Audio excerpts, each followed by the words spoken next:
This is Taryn for One on Hip Hop News. The 90s rap scene is often defined by the East-West Coast beef and untimely losses of rappers Tupac and the Notorious B.I.G. While groups like Ghetto Boys and Outkast worked to establish respect for the South in the rap game, Master P and his label No Limit Records created a blueprint that forever changed the business aspect of the hip-hop industry. Master P is the definition of seizing the opportunity, investing a $10,000 malpractice settlement check into what would eventually become one of the most iconic record labels and movements in music. After moving to Richmond, California to escape the rigors of New Orleans' Calliope projects, Master P opened the No Limit Record shop. Master P established a local following by supporting local Bay Area artists before selling his own music out of the store. From there, the No Limit Records label was born as Master P sold records out of his store, introducing the world to his brothers Silk the Shaka and C Murder, along with a plethora of Bay Area artists. Upon moving back to New Orleans, Master P revamped the No Limit brand and sound, bringing in artists like Mystikal and Soulja Slim and in-house producers Beats by the Pound. The No Limit rise and fall helped to establish do's and don'ts for artists and labels alike. During an interview with DJ Vlad in 2014, Master P declared the label sold 75 million records. And it's hard to dispute that claim. In order to truly appreciate this success, you have to understand the engine behind it.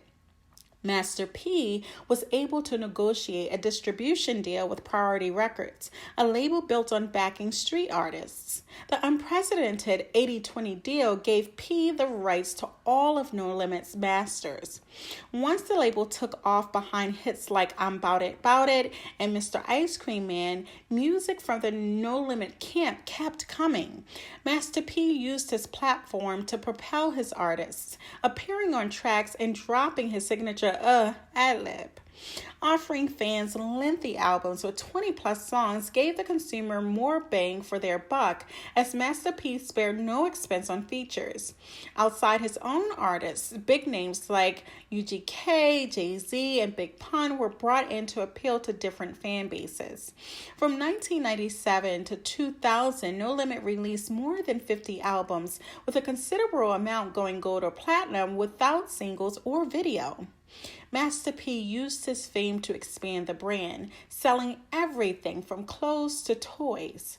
The No Limit CEO inked a shoe deal with Converse before stepping on an NBA hardwood. Master P landed a tryout with the Charlotte Hornets and Toronto Raptors and played multiple preseason games with the Toronto Raptors in 1999. Long before Jay-Z created Roc Nation Sports, Master P signed Heisman winner Ricky Williams right out of Texas University to No Limit Sports Management in 1999. NBA star Paul Pierce was also signed, making an appearance in the 504 Boys Wobble Wobble video. No Limit's street reputation was one of the key factors in landing Snoop Dogg after he left Death Row Records, providing insurance against Suge Knight. The Long Beach legend dropped 3 albums under the tank, each selling more than 1 million copies. Master P eventually moved to the big screen and small screen, creating successes like I Got the Hookup and The Romeo Show with his son Romeo. As the 2000s began, No Limit's popularity waned as artists and producers like Mystikal, Snoop Dogg, and Beats by the Pound signed elsewhere.